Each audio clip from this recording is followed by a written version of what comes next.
2014లో రాష్ట్రం విడిపోయిన తర్వాత 10 ఏళ్ల పాటు హైదరాబాద్నే ఉమ్మడి రాజధానిగా పెట్టిన పరిస్థితులు ఉన్నా కూడా అప్పుడున్న పరిస్థితులు అప్పుడున్న కారణాల దృష్ట్యా అంతేకాకుండా మనకంటూ ఒక రాజధాని ఉంటే దాని ద్వారా డెవలప్మెంట్ అన్నది ఈజీ అవుతుంది అనే ఒక ఉద్దేశంతో ఒక ఆలోచనతో చంద్రబాబు నాయుడు మొదటి నుంచి కూడా ప్రత్యేక రాజధాని ఆ రాజధాని నిర్ణయం వాటన్నింటినీ కూడా ముందు తీసుకెళ్లే ప్రయత్నం చేస్తూ వచ్చారు.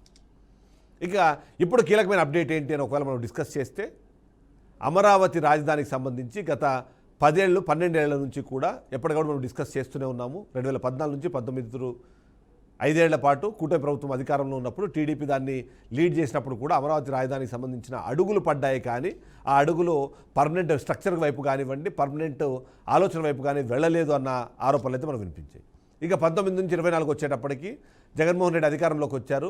వైసీపీ అధికారంలో ఉన్నంత కాలము 3 రాజధానులు అనే పేరుతో అమరావతిని పూర్తి స్థాయిలో పక్కన పెట్టేశారు. జరిగిన చిన్న చితక పనులు కూడా అది రాజధాని నిర్మాణానికి కానివ్వండి, రాజధానిగా దాన్ని పూర్తి స్థాయిలో తీర్చిదిద్దడానికి కానీ పని రాలేదు అని. ఆ తర్వాత 2024లో మరొకసారి కూటమి ప్రభుత్వం అధికారంలోకి వచ్చింది. 2015లో వేసిన శంకుస్థాపన కాదని మళ్ళీ 2024లో మరోసారి శంకుస్థాపన జరుపుకొని ఒకే ప్రాంతానికి 2 సార్లు శంకుస్థాపన జరుపుకొని ముందు వెళ్ళిన పరిస్థితి మనం చూసాం. 14 నుంచి 19 వరకు జరిగిన పనుల కన్నా 19 నుంచి 24లో జరిగిన సిచ్యువేషన్ కన్నా 24 నుంచి ఇప్పుడు జరుగుతున్నది మాత్రం చాలా ఫాస్ట్గా వెళ్తుంది వర్క్ అన్నదైతే మనం ఎప్పటికప్పుడు మాట్లాడే ప్రయత్నం చేస్తుంటాం. అంతేకాకుండా గతంతో పోలిస్తే ఈసారి చాలా టార్గెట్ ఓరియంటెడ్గా ఇప్పటికే 50,000 కోట్ల రూపాయలకు సంబంధించిన నిధులను సమీకరించి తద్వారా ముందుకు వెళ్తుందని మనం చెప్పొచ్చు. ఇప్పుడు మనం చేయాల్సిన డిస్కషన్ ఏంటంటే అమరావతి అన్నదాన్ని స్టార్టింగ్ నుంచి ఎండింగ్ వరకు మనం డిస్కస్ చేద్దాం. కానీ అంతకన్నా ముందు అమరావతికి సంబంధించిన మాస్టర్ ప్లాన్ని ఇప్పటికే ఫైనలైజ్ చేస్తోంది రాష్ట్ర ప్రభుత్వం. ఆ మాస్టర్ ప్లాన్ ప్రకారము ఆలోచన చాలా గట్టిగా ఉంది, చాలా పెద్దగా ఉంది. ఓవరాల్గా చూస్తే మాత్రం దాదాపుగా అమరావతి రాజధాని పరిధిని 177,000 ఎకరాలుగా ఆంధ్రప్రదేశ్ రాష్ట్ర ప్రభుత్వం నిర్ణయించిందని మనకు అర్థమవుతుంది. అంటే ఇది దాదాపు 716 చదరపు కిలోమీటర్ల పరిధిలో అమరావతి అన్నది రూపుదిద్దుకోబోతోంది. అలా చూస్తే మాత్రము ఏదైతే మొదటి నుంచి కూడా దీని మీద కొన్ని ఆరోపణలు వినిపించే ప్రయత్నం చేస్తున్నారు, వైసీపీ కానివ్వండి చాలామంది విమర్శలు చేసే ప్రయత్నం చేశారు. వాటన్నిటిని పక్కన పెట్టి వాటి గురించి పట్టించుకోకుండా 177,000 ఎకరాలతో అమరావతి మాస్టర్ ప్లాన్ అనేది సిద్ధమవుతోంది అనే విషయానికి సంబంధించి మనకు అనిపిస్తుంది. అది ఇప్పటికే మొదటి దశ పనులు ప్రారంభమైనాయి. రెండో దశ పనులకు సంబంధించి పీపీపీ మోడల్లో ప్రైవేటు పబ్లిక్ పార్ట్నర్షిప్లో వీరిని నిర్మించాలని చెప్పేసి ప్రయత్నం చేస్తున్నట్టుగా మనకు అనిపిస్తుంది.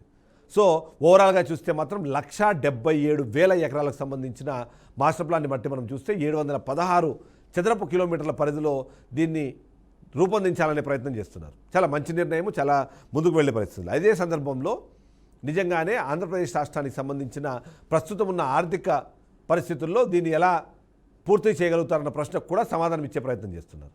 మొదటి విడతకు సంబంధించి అవసరమైన డబ్బులను ఇప్పటికే వరల్డ్ బ్యాంక్ నుంచి కానివ్వండి, ఏడీబీ నిధుల నుంచి కానివ్వండి చేస్తున్న నేపథ్యంలో నెక్స్ట్ రెండో దాన్ని మాత్రం పీపీపీ పద్ధతిలో నిర్మించాలని చెప్పేసి నిర్ణయం తీసుకున్నారు. రెండో విడత భూ సమీకరణకు సంబంధించిన నోటిఫికేషన్ కానివ్వండి, దానికి సంబంధించిన పనులు వైపు జరుగుతూనే మిగిలిన ఏదైతే ఉందో దాన్ని పీపీపీ పద్ధతిలో ముందుకు వెళ్ళాలనే ప్రయత్నం చేస్తున్నారు. దానికోసము ఆంధ్రప్రదేశ్ రాష్ట్ర ప్రభుత్వం కేవలం ఒక ఫెసిలిటేటర్ గాను రెగ్యులేటర్గా మాత్రమే పనిచేస్తుంది. అంటే తీసుకునే నిర్ణయాలు, జరిగే పనులు, తద్వారా జరిగే ఫలితాలు, పరిణామాలన్నింటినీ కూడా చూడడానికి, వాటిని అవసరమైతే నిరోధించడానికి మాత్రమే రాష్ట్ర ప్రభుత్వం పనిచేస్తుంది. మిగిలినవన్నీ కూడా ప్రైవేట్ పబ్లిక్ పార్ట్నర్షిప్లో ప్రైవేట్ కంపెనీలో చూసుకోవాల్సి ఉంటుంది. ఓవరాల్గా చూస్తే 177,000 ఎకరాల్లో 716 చదరపు కిలోమీటర్ల పరిధిలో అమరావతి నిర్మాణం అవుతోంది. అంటే దానికి సంబంధించిన కొన్ని అంశాలు మనం ఖచ్చితంగా ఇక్కడ గుర్తు చేసుకోవాలి. అలా చూస్తే మాత్రం అమరావతి అన్నది ప్రపంచంలో ఉన్న ఎన్నో దేశాల రాజధానుల కన్నా చాలా పెద్దదిగా ఇది ఉండబోతుంది. అందులో ముఖ్యంగా ఫ్రాన్స్ రాజధాని ప్యారిస్ని చూస్తే అది కేవలం 105 చదరపు కిలోమీటర్ల పరిధిలో ఉంది. అంటే దాదాపుగా 7 రెట్లు ప్యారిస్ కన్నా అమరావతి పెద్దగా ఉండబోతుంది. అమెరికా రాజధాని వాషింగ్టన్ డీసీకి సంబంధించి నెదర్లాండ్స్ రాజధాని ఆమ్స్టర్డామ్ చూసినా సరే మనము అది కూడా 219 చదరపు కిలోమీటర్ల పరిధిలో ఉంటుందంటే అమరావతి కన్నా 3 రెట్లు చిన్నది అది. ఇక అమెరికా రాజధాని వాషింగ్టన్ డీసీ కూడా 177 చదరపు కిలోమీటర్ల పరిధిలో ఉంటుంది. ఇది అమరావతి కన్నా 4 రెట్లు చిన్నదేనది. ఇక దక్షిణ కొరియా రాజధాని సియోల్ విస్తీర్ణము 605 చదరపు కిలోమీటర్లు, అంటే అమరావతితో దాదాపుగా దగ్గరగా ఉంటుంది. ఇక భారతదేశంలోని ఎన్నో రాష్ట్రాలతో పోలిస్తే, ఇంక్లూడింగ్ హైదరాబాద్తో కూడా పోలిస్తే, వాటితో పోటీ పడేందుకు అవకాశం ఉన్న స్థాయిలో ఇప్పుడు ఉండబోతోంది అన్నదైతే మనకు అర్థమవుతుంది. సో ఈ విధంగా చూస్తే మాత్రం చాలా మెజెస్టిక్గా దీన్ని తయారు చేయాలనే ప్రయత్నం చేస్తున్నారు. అందులో భాగంగానే వీటన్ని చూస్తారు. ఈ నేపథ్యంలో మనం ఒక్కసారి అమరావతికి సంబంధించిన కొన్ని అంశాలని కూడా ఇక్కడ మనము గుర్తు చేసుకోవాలి, మాట్లాడుకోవాలి. ఎందుకంటే అమరావతి రాజధానికి సంబంధించిన ఏర్పాటు నిర్ణయం అన్నది జనవరి 24, 2026 ఆ రోజు జరిగిన ముఖ్యమైన దాంట్లో మనకు ఈరోజు నుంచి మనం చూస్తే ఇప్పటి నుంచి మనం గమనిస్తే దానికి సంబంధించి ఒకసారి ఆ డేట్స్ అన్ని మనం ఒకసారి గుర్తు చేసుకోవాల్సి ఉంటుంది. ఎందుకంటే అమరావతి రాజధానికి సంబంధించిన అంశం ఏదైతే ఉందో దానికి సంబంధించి కొన్ని పాయింట్స్ కీలకంగా ఉంటాయి. జూన్ 2, 2014 ఆంధ్రప్రదేశ్ పునర్విభజన చట్టం ప్రకారం, అంటే ఇది ఏపీ రీఆర్గనైజేషన్ యాక్ట్ ప్రకారము కొత్త రాష్ట్రం అమలులోకి వచ్చింది. హైదరాబాదు 10 సంవత్సరాల పాటు 2 రాష్ట్రాలకు సంయుక్త రాజధానిగా ఉంటుంది. అయితే సెప్టెంబర్ 1, 2014లో కొత్త రాజధాని స్థానంగా అమరావతి, అంటే కృష్ణానదీ తీరంలో అమెరికా విజయవాడ అలాగే గుంటూరుకు మధ్యలో ఉండాలని చెప్పేసి నిర్ణయం తీసుకున్నారు. దానికి సంబంధించి అప్పుడు ప్రతిపక్షంలో ఉన్న జగన్మోహన్ రెడ్డి కూడా దానికి పాజిటివ్గానే రెస్పాండ్ అయ్యారు. 30,000 ఎకరాలకు పైగా ఉన్న ప్రభుత్వ భూమి ఉన్న ప్రాంతాన్ని మీరు ఒక రాజధానిగా సెలెక్ట్ చేయాలని చెప్పారు. సో ఈ నేపథ్యంలో డిసెంబర్ 30, 2014లో Andhra Pradesh capital region development authority, అంటే APCRDA చట్టం అనేది అమల్లోకి వచ్చింది. ఇది ప్రాజెక్టు నిర్వహణకు చాలా కీలకమైన అంశం. అక్టోబర్ 22, 2015 ప్రధాని నరేంద్ర మోడీ చేతుల మీదుగా అమరావతి రాజధానికి శంకుస్థాపన చేశారు. అదే రోజు దసరా కూడా ఉన్న నేపథ్యంలో చాలామంది చాలా పాజిటివ్గా దాన్ని రెస్పాండ్ అయ్యారు. దీనికోసం సింగపూర్ నుంచి కొన్ని కంపెనీస్, అంటే ఫాస్టరు, పార్ట్నరు, అలాగే సుబ్రహ్మణ్య జురాంగ్ అనే కొన్ని కంపెనీస్ మాస్టర్ ప్లాన్ని రూపొందించి దాన్ని అమరావతి ప్రాజెక్టు కోసము చెప్పారు. ఈ కారణంలోనే మార్చి 2016లో అమరావతి ప్రాజెక్టు రిపోర్టుకు సంబంధించిన రిపోర్ట్ కూడా బయటకు వచ్చింది. దీనికోసం ల్యాండ్ పూలింగ్ ద్వారా 34,000 ఎకరాలు సేకరించాలని నిర్ణయం తీసుకున్నారు. దానికి సంబంధించిన పనులు కూడా స్టార్ట్ అయిపోయినాయి. ఆ తర్వాత 2016 నుంచి 2019 వరకు ఓవైపు మాస్టర్ ప్లాన్ అమలు చేస్తూనే రోడ్లు, డ్రైనేజీ, భవన నిర్మాణము, అంతర్జాతీయ పెట్టుబడులు, వరల్డ్ బ్యాంక్ లోన్లు ఇవన్నీ కూడా సమకూర్చుకొని కొన్ని పాయింట్స్ అయితే స్టార్ట్ చేసే ప్రయత్నం చేశారు. దీనికోసం పర్యావరణ, వరదల సమస్యలపై కూడా కొన్ని విమర్శలు వచ్చాయి, మనం చూసాము. మే 2019లో వైఎస్ఆర్సీపీ జగన్మోహన్ రెడ్డి ఎన్నికల్లో గెలిచారు. అమరావతి ప్రాజెక్టు పైన సమీక్ష చేశారు. డిసెంబర్ 17, 2019లో 3 రాజధానుల ప్రతిపాదన చేసి అమరావతిని కేవలం ఒక శాసన రాజధానిగా మాత్రమే కంటిన్యూ చేయబోతున్నట్టు చెప్పారు. ఆ నేపథ్యంలో మిగిలిన కీలకమైన అంశాలు విశాఖపట్నంలో కార్యనిర్వాహక రాజధాని, కర్నూలులో న్యాయ రాజధాని అంటూ కూడా ఆయన చెప్పారు. ఆ నేపథ్యంలో అమరావతిలో ఓవైపు సెక్రటరియట్ కానివ్వండి, లేకపోతే హైకోర్టుకు సంబంధించిన పనులతో పాటు చాలా పనులు ఆగిపోయినాయి. ఆ నేపథ్యం మనం చూస్తూ వచ్చాం. ఆ తర్వాత జనవరి 2020లో అసెంబ్లీలో 3 రాజధానుల బిల్లు ఆమోదించింది. కానీ హైకోర్టులో ఉన్న కారణాలు, కొన్ని సవాళ్ళ నేపథ్యంలో మార్చి 3, 2022లో ఆంధ్రప్రదేశ్ హైకోర్టు అమరావతిని ఏకైక రాజధానిగా అభివృద్ధి చేయాలని చెప్పేసి ఆదేశించిన పరిస్థితి మనం చూసాం. ఇక నవంబర్ 22, 2022లో కూడా సుప్రీంకోర్టు కూడా హైకోర్టు ఆదేశాలను సమర్థించింది. అయితే అప్పీల్కి అనుమతి అయితే ఇచ్చింది. 19 నుంచి 24 పనులు పూర్తి స్థాయిలో పనులు ఆగిపోయినాయి. రైతుల నిరసనలు చూసాము, ఆర్థిక నష్టాలు చూసాము. అవన్నీ జరిగిన తర్వాత జూన్ 2, 2024లో 2014లో ఏదైతే 10 ఏళ్ల పాటు రాజధాని ఉందో ఆ రాజధానికి సంబంధించిన ఆ టైం కూడా దాటిపోయింది. ఇక జూన్ 2024లో టీడీపీ, జనసేన, బీజేపీ కలిపి కూటమిలో గెలిచి చంద్రబాబు నాయుడు మరొకసారి ముఖ్యమంత్రిగా వచ్చారు. అమరావతిని పునరుద్ధరణ చేయాలని నిర్ణయం తీసుకున్నారు. జూన్ 29, 2024లో ప్రభుత్వ కాంప్లెక్స్లో మాస్టర్ ప్లాన్ విడుదల చేశారు. జూలై 2024లో ప్రాజెక్టు పునరుజ్జీవం కోసం అంతర్జాతీయంగా టెండర్లు పిలిచారు.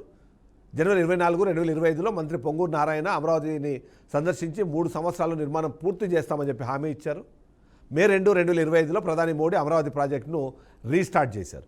58,000 కోట్ల రూపాయల విలువైన పనులకు శంకుస్థాపన కూడా చేశారు. ఇక జూలై 19, 2025లో APCRDA కార్యాలయాన్ని west bypass, outer ring road వాటికి సంబంధించిన నోటిఫికేషన్ పూర్తి చేశారు. అక్టోబర్ 2025లో ప్రాజెక్టు ట్రాక్పై ఉందని మంత్రి నారాయణ ప్రకటించిన మంది కూడా మనం చూసాము. ఇక డిసెంబర్లో కీలకమైన మైలురాయి రోడ్లు, భవనాలు, వీటికి సంబంధించిన ADB వరల్డ్ బ్యాంక్ సహకారంతో ప్రోగ్రామ్ని కూడా అమలు చేయడం స్టార్ట్ చేశారు. ఇక జనవరి 1, 2026లో ఇండియాలోనే మొదటి క్వాంటమ్ వ్యాలీ లాంచ్ని టార్గెట్గా పెట్టుకొని ఒక ప్రోగ్రామ్ చేశారు. అమరావతిని AI అలాగే టెక్ హబ్గా మారుస్తుందని కూడా నిర్ణయించిన పరిస్థితి మనం చూస్తున్నాం. సో ఇవన్నీ జరిగిన నేపథ్యంలో ఇప్పుడు చాలామంది అడిగిన ప్రశ్న, సెల్ఫ్ సస్టైన్డ్ సిటీ అన్నారు, కానీ మీరు ఎందుకు వేలాది కోట్లు ఖర్చు పెడుతున్నారు? 50,000 ఎకరాలకు కనీసం ఎకరాకు 2 కోట్ల రూపాయల చొప్పున ఖర్చు పెట్టినా సరే 1,00,000 కోట్లు అవసరం అవుతాయన్నారు. దానికోసం ఇప్పటికే 58,000 కోట్లు ఖర్చు పెడుతున్నారు.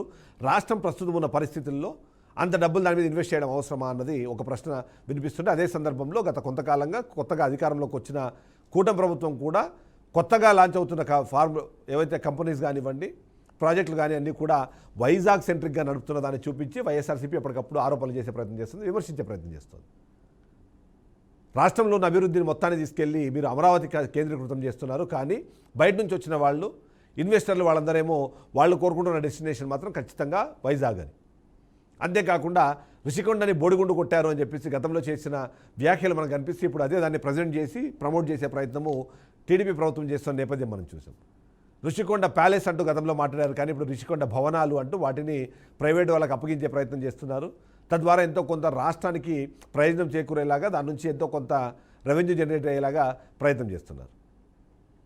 ఇక కర్నూలుని కాస్త తిరుపతి కింద మార్చి 3 మహానగరాలు నిర్మించే ఆలోచనలో ఉన్నట్టు, 1 అమరావతి, 2 తిరుపతి, 3 వైజాగ్, విశాఖపట్నం, ఈ మూడింటిని కూడా మహానగరాలుగా తీర్చిదిద్దే ప్రయత్నం చేస్తున్నామంటూ మరొక మాట కూడా చెప్పారు చంద్రబాబు నాయుడు. ఇప్పుడు పీపీపీ పద్ధతుల ద్వారా 1,77,000 ఎకరాలకు సంబంధించిన పూర్తిస్థాయి మాస్టర్ ప్లాన్తో పాటు దానికి సంబంధించిన రోడ్ మ్యాప్ కూడా బయటకు వచ్చిన తర్వాత దాంట్లో నిజంగానే ఇది ఇంప్లిమెంట్ చేసే అవకాశం ఉందా లేదన్న దానికి సంబంధించిన అంశం కూడా వస్తుంది. 3 సంవత్సరాల్లో అమరావతిని పూర్తి చేస్తామంటున్నారు, కానీ పూర్తి స్థాయి అభివృద్ధి జరగాలన్నా, ఏదైతే దాని ఫలాలు అందాలన్నా సరే కనీసం 25 నుంచి 30 సంవత్సరాల టైం పడుతుంది అని ఆర్థిక నిపుణులు చెప్తున్నారు, రాజకీయ నాయకులు చెప్తున్నారు, విశ్లేషకులు కూడా దాని గురించి మాట్లాడుతున్నారు. ఈ నేపథ్యంలో అమరావతి మాస్టర్ ప్లాను ఎలాంటి అంశాలతో ముందుకు వెళ్ళబోతోంది, పీపీపీ పద్ధతిలో సెలెక్ట్ చేసే వాళ్ళు ఎవరైనా సరే గ్లోబల్ టెండర్ల ద్వారా ఎన్నిక కాబడతారా, లేకపోతే మరొకసారి చంద్రబాబు నాయుడు తన అనుచరులకు, అన్నయ్యులకు లేదా తనకు సంబంధించిన వ్యక్తులకు దీన్ని కట్టబెడతారన్న ప్రశ్న కూడా ఉంది. ఎందుకంటే ఇప్పటికే మంత్రి నారాయణ మీద చాలా తరహా ఆరోపణలు వినిపిస్తున్నాయి. కొన్ని అంశాలను తనకు సన్నిహితంగా ఉన్న వాళ్ళకి అప్పచెప్పే ప్రయత్నం చేస్తున్నారు. ఫర్ ఎగ్జాంపుల్ మెట్రో లాంటివి ఇంకా పూర్తి అవ్వని, ఇంకా కన్స్ట్రక్షన్ కూడా స్టార్ట్ అవ్వని అమరావతికి సంబంధించిన కొన్ని టెండర్లను ఇప్పటికే కట్టబెట్టి వందలాది కోట్ల రూపాయల స్కామ్కు పాల్పడుతున్న ఆరోపణలు కూడా మనకు వినిపిస్తున్నాయి. ఈ నేపథ్యంలో 1,77,000 ఎకరాలు, 706 చదరపు కిలోమీటర్లకు సంబంధించిన నగరము, దాని నిర్మాణము, దాంట్లో పీపీపీ పద్ధతిలో జరగబోయే ట్రాన్సాక్షన్స్ అవన్నీ కూడా ఏ పార్టీ రిజల్ట్ని ఇస్తాయి, దాని మీద ఎలాంటి రెస్పాన్స్ వస్తుందన్న విషయాన్ని కూడా అందరూ చర్చించుకునే నేపథ్యంలో దానిపైన కూడా ఫ్యూచర్లో డిస్కషన్ ఉండే అవకాశం అయితే కనిపిస్తుంది. ఇది వాళ్ళ పాయింట్ కోడెడ్. నెక్స్ట్ పాయింట్ కోడ్తో మళ్ళీ కలుద్దాం. State to BRK news, Telugu సత్తా.